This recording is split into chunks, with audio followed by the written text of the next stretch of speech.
La mer, le soleil, les palmiers, pas de doute, nous sommes sur la côte méditerranéenne, à Cannes. Et ici, l'hiver n'a pas tout à fait le même goût qu'ailleurs. À quelques pas de la Croisette, la salle des ventes organise, comme chaque semaine, sa journée des expertises gratuites. Bonjour à tous! Karine Aymar, l'un des commissaires-priseurs associés, attend les particuliers de pied ferme. C'est mignon. J'essaie de voir le pouvoir moderne de cet objet. Le commissaire-priseur s'est fait un nom dans la région pour ses ventes de mode vintage. Vous allez bien? Bonjour. Ça va? Oui.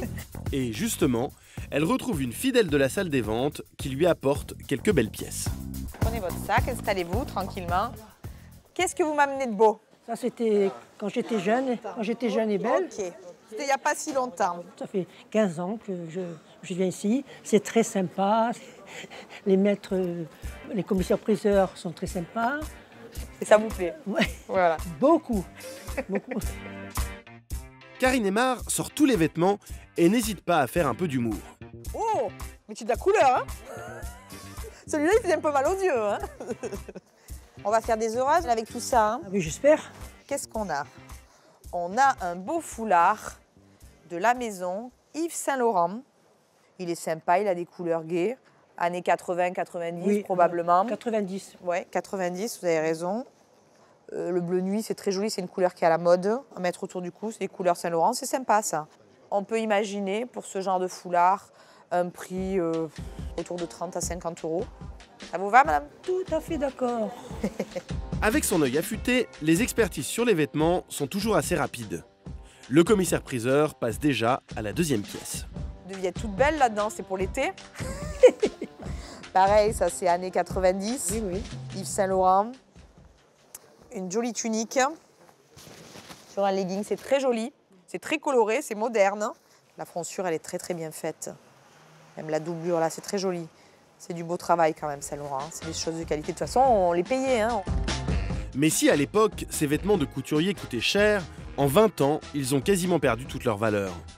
Ça, on va imaginer un prix entre 20 et 30 euros. Parce que les vêtements, vous savez hein, comment c'est pas simple. Hein, les vêtements, il faut retrouver quelqu'un qui aime la couleur, Oui, la forme. Vous voulez... Ça me va, ça me va. Ça vous va? Allez, ça vous va. Parfait. On continue. Alors, celui-là, c'est un Hermès. Alors, il est signé là. Hermès Paris. Et Karine Aymar en connaît un rayon sur les carrés Hermès. En général, ils ont tous un titre. Donc là, c'est grand fond. Donc, c'est des beaux poissons. Ils sont très, très beaux. Vous avez des anémones ici. Vous avez des poissons clowns. Vous avez un oursin. C'est vraiment très joli. Le fond des bulles. Je ne sais pas si vous avez remarqué, les poissons sont dans des bulles aussi. Un beau Il y a quand travail. même quelque chose de très cohérent. C'est vraiment joli. C'est du beau travail. Oui. Le foulard Hermès, c'est toujours l'occasion de faire des superbes couleurs sur des foulards. Oui, oui. C'est vraiment des très, très belles qualités. Quant à l'estimation pour ces foulards, il n'y a pas de surprise.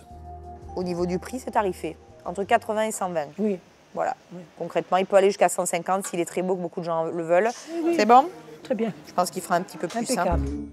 Des expertises légères et dans la bonne humeur qui rappellent le temps où l'on osait tout porter. C'est à votre mari, ça? Oui. Il vient de beau avec ça. Et c'est Hermès. Alors ça, c'est très, très marrant. J'en ai jamais eu. C'est la première fois que j'en ai, des bretelles Hermès. En même temps, c'est flashy. Monsieur, il l'a peut-être pas porté trop souvent. Non. Mais bon, c'est sympa en attendant. Non, non, non. C'est marrant. C'est vraiment rigolo. Elles sont impeccables, hein. Vous êtes soigneux, hein. Ça, c'est bien. Car une tache ou un accroc peut faire perdre la moitié de sa valeur à un objet. Quelle sera son expertise pour ces bretelles atypiques? On va mettre quand même 50 à 80. OK? Parce que c'est vraiment sympa, c'est original, on n'en a jamais eu. Les ventes de mode vintage sont très prisées dans la région. On y trouve toujours de belles marques à des prix défiant toute concurrence et parfois même des accessoires encore assez modernes. Ceinture Céline, en cuir bleu, signé ici, Céline Paris. Un petit peu des griffures, mais vraiment léger, léger. Ah, mais c'est même pas griffé en réalité, c'est une espèce de petite trace, là. C'est portable sans problème. Ça, vous pourriez la reporter, hein? Oh. Non? À mon âge, mais oh, vous rigolez ou quoi? Alors, on peut imaginer pour la Céline comme ça, entre 30 et 50 euros. Allez, 30 et 50 euros pour celle-ci. Très bien. Allez. Et ensuite, on fait le dernier.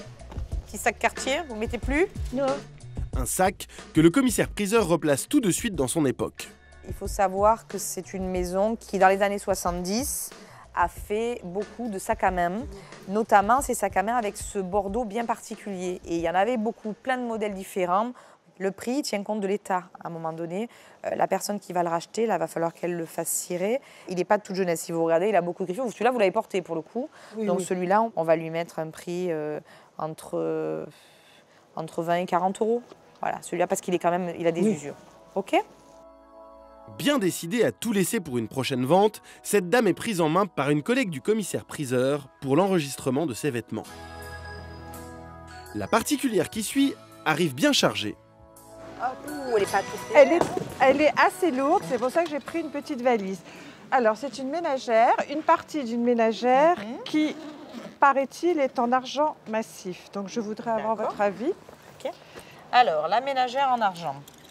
Elle me vient de ma grand-tante.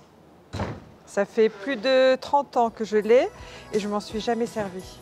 Pour s'en assurer, une seule solution pour Karine Aymar, chercher le poinçon à tête de Minerve qui désigne les pièces en argent.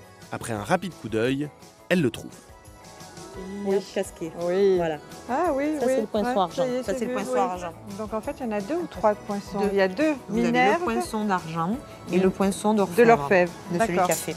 Une ménagère pour 12 personnes, composée de fourchettes, de cuillères, de couverts à poisson et à salade, mais malheureusement avec quelques manques. Alors, elle est complète, pas complète? Ah non, elle n'est pas complète. Alors, donc si elle n'est pas complète, c'est très simple. On la pèse. L'argent, c'est un métal au même titre que l'or et ça se vend déjà au niveau du grammage à un certain prix. Donc à partir du moment où on sait le poids, on peut commencer à faire le calcul et à partir sur une estimation. Le commissaire-priseur procède avec une certaine méthode. Je joue Mikado là. Je trouve ça très original. Comme façon de faire, hein. Vous trouvez vous aussi? Il y en a des plus grosses en fait, moi je fais comme ça. C'est à l'ancienne. À 300 € le kilo d'argent, le commissaire-priseur s'apprête à faire un peu de calcul mental. Donc alors, on a à peu près 5,7 kg d'argent. D'accord. Donc en fait, partant de là, vu que la ménagère n'est pas complète, on va partir sur une estimation autour de 1 300 1 500 € approximativement. D'accord, donc vous, c'est le lot entier que vous vendez, oui, mais avec un prix de départ. D'accord, c'est pas séparé. Ah non, il ne faut pas séparer dans ces cas-là. C'est-à-dire que c'est quand même rare que quelqu'un vienne et ait besoin juste de ça. Ce qui peut arriver, c'est que quelqu'un ait besoin d'une ménagère chez lui et se dise quand même qu'il y a assez de couverts pour faire des repas, parce que s'il devait l'acheter dans une boutique, il le paierait beaucoup plus cher. Cette dame repart avec une valise bien plus légère, heureuse de ce moment partagé. C'était très intéressant, j'ai appris énormément de choses sur les poinçons, sur l'argenterie. Très bien, la dame a été charmante et j'ai été ravie de cet après-midi. Ce couple de Cannois est le dernier rendez-vous de la journée pour Karine Aymar. Bonjour. Enchanté. Ok, voilà. Qu'est-ce que vous nous amenez de beau? Impossible de se faire une idée au premier coup d'œil, car les objets ont été particulièrement bien emballés. Qu'est-ce qu'il y a dans la pochette surprise? J'ai bien enveloppé pour pas que... C'est sûr que vous l'avez bien fait, mais c'est bien pour pas abîmer, vous avez raison. Voilà, pour pas abîmer. Hein. Est-ce que c'est un lingot? Ah. Ce ne sera pas de l'or cette fois-ci, mais néanmoins des pièces très précieuses. Sous les yeux de Karine Aymar, 3 sculptures en ivoire. Donc il s'agit de ce qu'on appelle un couple de dignitaires. La sculpture, le type de sujet, les fleurs, c'est vraiment des sujets vraiment chinois, des sujets typiques. Mais l'ivoire n'a pas été travaillé qu'en Chine. Les Japonais ont également été très prolixes. Entre les deux styles, il existe de vraies différences.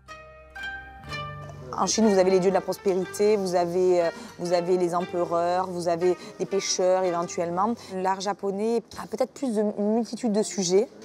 N'hésite pas à faire des choses sur la nature, sur les animaux, sur des situations un peu cocasses. C'est le cas du 3e objet apporté par le couple. C'est ce qu'on appelle un netsuke. Et les netsuke, c'était des boutons en fait, qui servaient à mettre à la ceinture. À l'époque, pour pouvoir transporter des objets, les Japonais en kimono utilisaient le netsuke comme un contrepoids qu'ils passaient dans leur ceinture. Le netsuke, c'est vraiment l'occasion de faire des choses plus amusantes, à mon avis. Là, c'est un vieillard avec un petit garçon caché. On dirait presque qu'il sort d'un œuf, comme s'il était en train d'éclore, quoi, si vous voulez. Avec le monsieur qui est à côté, c'est mignon, quoi, c'est charmant. Ma venue ici, c'était pour voir si on pouvait les vendre éventuellement. Alors, au niveau de la loi, on peut les commercialiser parce qu'ils sont considérés comme de l'antiquité. Car depuis 1976 et la Convention de Washington, Le commerce de l'ivoire est très réglementé. Il faut pouvoir prouver sur facture que les objets en ivoire ont été achetés avant cette date, sauf pour les objets très anciens, pour lesquels il existe une dérogation. C'est le commissaire-priseur qui, en tant qu'expert, est capable de dire ça, ce sont des sujets qui s'inscrivent vraiment dans le début du XXe siècle, fin XIXe. Là, vous voyez bien qu'il s'agit d'ivoire qui a jauni, donc qui a vieilli. Ce sont des objets qui sont vraiment typiques d'une mode à un moment déterminé. Son avis d'expert est tranché, elle peut passer à l'estimation. Une coupe de dignitaire comme ça vaut entre 400 et 600 euros. C'est un prix qui est accessible. Ensuite, un petit netsuke comme ça, on peut dire que ça évolue entre 50 et 100 euros, une centaine d'euros, donc très accessible aussi. Est-ce que ça vous convient, le prix que je vous ai donné? Vous voulez réfléchir, ça vous convient? Oui, non. Une bonne estimation pour ce couple qui s'attendait à beaucoup moins. C'est vraiment magnifique, hein, parce que bon, on a des choses qu'on avait comme ça en vitrine, qu'on ne pensait pas que ça valait quand même ce prix-là, quoi. Donc, Ils choisissent donc de tout laisser. C'est très aimable, merci beaucoup. merci, je vous en prie. Pour une prochaine vente spéciale ivoire.